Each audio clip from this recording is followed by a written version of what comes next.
and welcome to Hope for Flint. I'm your host, Kristen Wolasnovich, and what an honor and privilege to have the president of Kettering University here in the Hope for Flint My privilege. Ferris Wheel Studios, Dr. Bob McMahon. Hello, sir. Hello. Very nice to be here. Well, we are thrilled over the moon. Very exciting times at Kettering University. Yes, it is. Very, very. So you are, my understanding, the 7th president to serve Yes. that title. Tell me Yes. a little bit about that role. How long you've been here? Well, I've been here since 2011. I came in August of 2011, so just about on my 8th year anniversary, I guess. Wow, at this 8 point. years. Yeah. Where did you come from? Are you from Michigan or? Not originally. My wife is from Windsor, Ontario, so she's okay. from this area. But I'm originally go back far enough from Florida, but spent most of my life in North Carolina. So, Dr. McMahon, you come from Florida. Now you're spending some Arctic winters with us in Yes. Flint, Michigan. Yeah, but people are complaining about the heat. It's not really This hot. is nothing. No, We no, can't it's not complain really because we'll be cold in a few weeks. So it's totally fine. So as our viewers and listeners know, Kettering is one of the finest specialty schools in the nation, such a staple and rock for our city of Flint. And we are coming up to the unbelievable centennial celebration. 100 years, yeah. 100 years.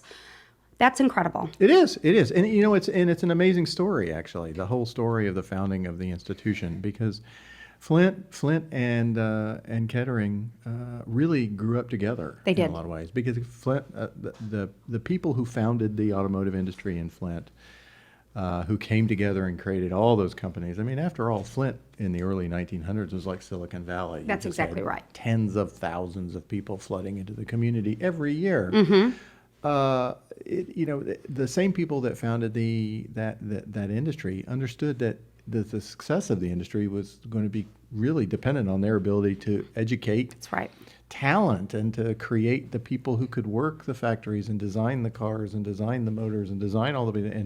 And so at the same time they were creating the industry, they actually founded a school to train those people, and that's out of which we were born. So we are looking at Flint, the birthplace of General Motors. At its inception, it was General Motors Institute, GMI. Well, actually, no. Well, then Interestingly, no, educate me, Dr. Yeah, McMahon. no, actually, it wasn't. It started off. People think that, and it's a very common misconception. And I'm a Flint kid, so that's Yeah. what I think. No, So it's true. educate us.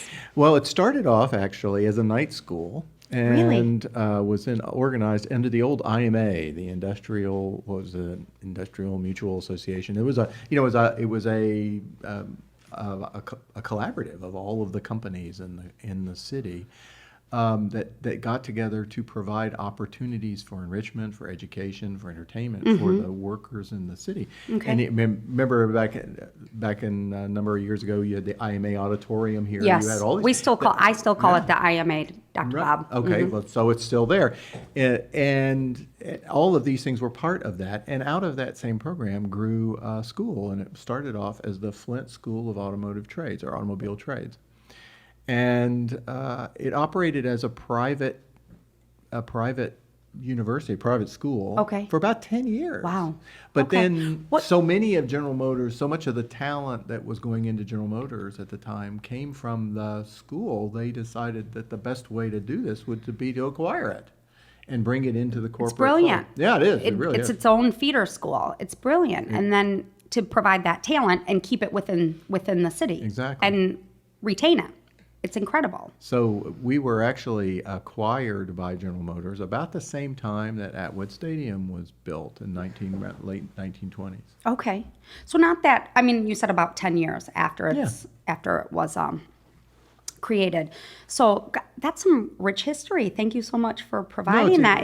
It's fascinating. Truly it is. And then you look at, as we said, the ups and downs that Flint has faced within the automotive industry and the ups and downs from an economic standpoint. Kettering has always been our rock, truly. It is one of those jewels. And in fact, Kettering is and the university is really a jewel in American higher education. It is unique, truly, in American higher education. And sometimes when things are in the middle of your own community, you don't see them for how the outside sees them. But Kettering is like a little MIT or a little Caltech inside of Flint. It has that reputation nationally and internationally. And but it is a very proud member, a very proud part of the Flint community, and really we cherish our roots and we cherish the fact that we've been part of the Flint community since its inception. I would say, the history of Flint. One of the interesting things we are doing for our centennial year is we are actually publishing a book, and it's turned out to be quite a book. It's about 300 pages about the history of the institution, but it's also a history of Flint. The first quarter of the book actually doesn't mention the university at all. It talks about Flint, the city, and it talks about the fact, and it goes back to the original settlement of the Flint when Flint was just a outpost at the Grand Traverse in the Flint River along the plank road between Detroit and Saginaw. It took 7 days to get to Saginaw from Detroit. Really? So about halfway there was this outpost on a bend in the Flint River called the Grand Traverse, and that's the street today is called that. Grand and Traverse. That's where it was. Dr. McMahon, having been brought up in Flint, and I'm listening to you who've been here since 2011, and I'm only 29, wink, wink. You have taught me more in this, Oh, it's a fascinating 8 story. minutes. Oh, yeah. How incredible is that? So keep going. But I'm telling you how fascinating this information is. We started as the first product of Flint was wool. The original Factory 1, which was the founding building of General Motors, which is now on Water Street and part of our archives, a magnificent restoration of that building. That was actually a woolen mill originally, and it was then Flint became a lumber center, and then it became a carriage center, and then it became an automobile. So it's evolved. Flint is a story of reinvention And rich manufacturing history. Absolutely. And Absolutely. do you think that's what's played a massive part in the resiliency generation after generation of this community? I think so. I think the community was an incredibly diverse community. People came from literally all over the world. I mean, it's many people don't even know. I'll give you a bit of history. I did a lot of research into the evolution of the Flint coney. Okay. Now the Flint coney is a popular. Now, but do you know where the Flint coney actually comes from? Where the original coney comes from? Where the idea? You go back to its origins. Really? You know where it comes from? I know a lot of things. I don't know that. Macedonia. Really? Greece. Okay. Right, Greece. Okay.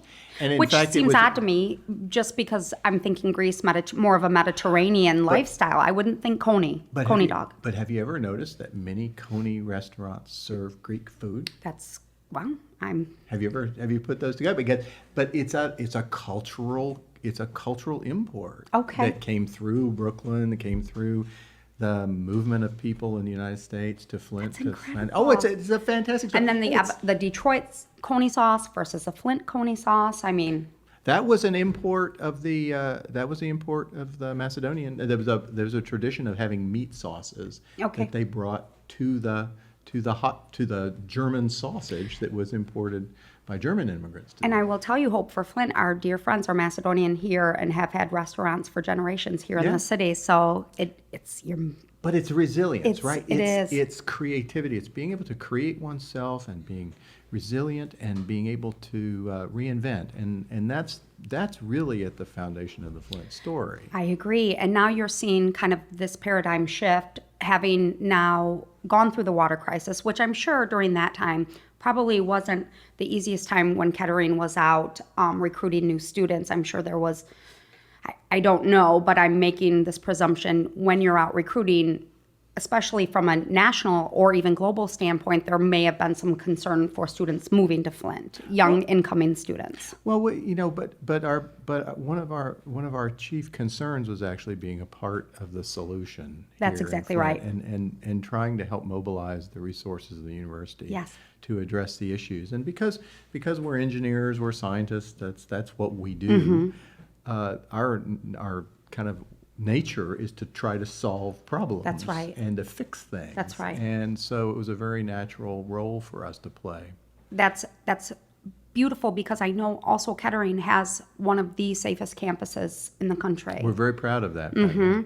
And then you also, the work that you do, you had mentioned Atwood Stadium. What you have done in rebuilding that stadium is just benchmark. And it means so much to the community. And it's this coliseum. It's this gorgeous landmark. Why was that so important to the school? Well, I mean, community vitality is very important to us. It's one of our 4 foundational pillars, our principles, our driving forces. Right. To be not just a passive, but an active participation in the rebuilding of Flint and the revitalization of the community. Now, Atwood is a special place. And you don't have to go much further than one fact. I will tell you this one fact. Atwood has 11,000 seats and 300 parking spaces. Wow. Now, when you put those 2 numbers together, what that tells you is this was a centerpiece of community, right? This was not a station. This is not a stadium like, the Silverdome that you drive to and you park in the massive lot and you go inside. Right. This was something embedded in the heart of the community. It was something that everyone shared. It was a fixture of the community. In fact, if you talk to any family who has been here more than one generation, has an Atwood story. They have, I went to the Atwood football game and I burned the turkey and I almost set the house on fire and, I saw this game. You're absolutely right. All have You're one. absolutely right. And so as part of our, when the city was in financial distress and the stadium was crumbling and it was laying fallow, as part of our investment in the community, it was important that be a vibrant and active and living part, again, of Flint, because it was a centerpiece of the community. It was a place where everyone gathered, where they flowed in from the streets and from the houses, and they went to that. And so it was very important, and we took it on, and then we raised the money to rebuild it, and now it's one of the 2 or 3 best stadium athletic facilities in Michigan. I have been there quite a bit, and it is just absolutely magical. It's magical to attend a sporting event. It's magical to attend the fireworks. Yeah. It's really a special place, and what an honor and privilege for Kettering to be, as a family, as a Flint family who has experienced it in the past and now experience it again. What a beautiful gift. Thank you. And it's a perfect place for the centennial celebration because it's You beat me to it. It's bringing the community You beat me together, to it. yeah? So centennial celebration, you've got a big day coming up Saturday. Tell us a little bit about the July 20th event at Atwood Stadium. Well, it was important for us. It was important to thank the community. Right? Flint has been our home for 100 years. We owe our existence to the very same forces that created the city, the very same people.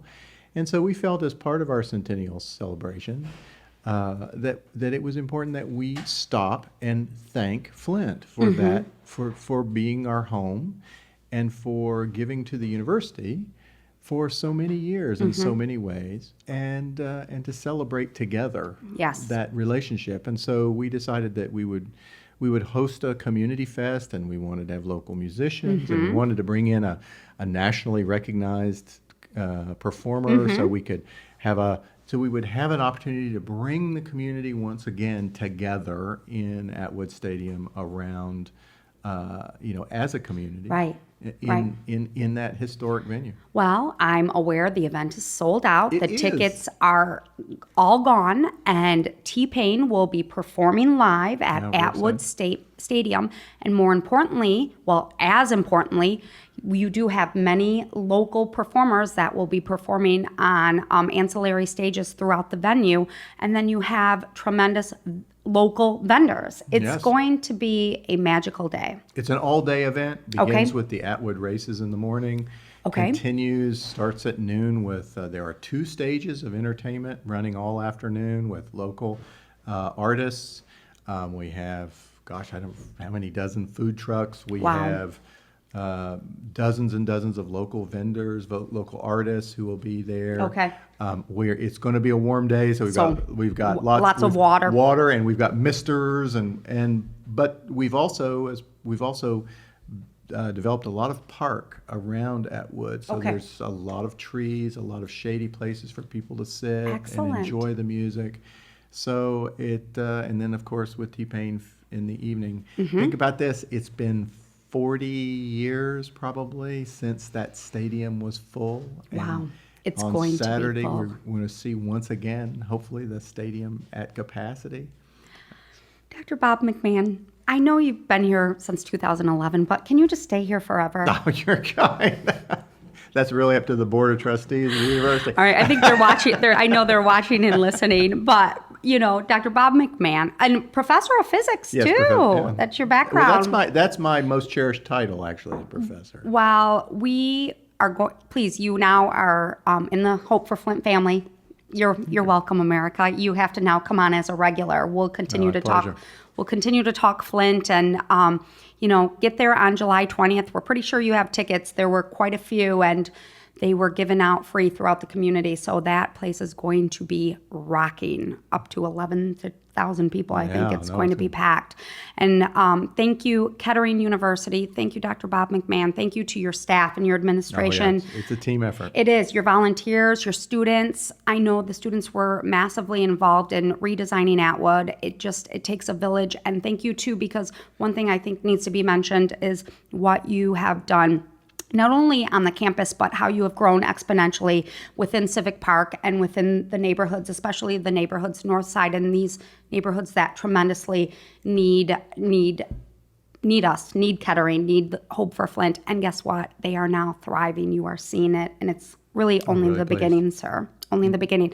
Honor and privilege to interview My you pleasure. today, My Dr. Bob pleasure. Thank McMahon. I'll see you Saturday, July 20th. You definitely, sir, are Hope for Flint.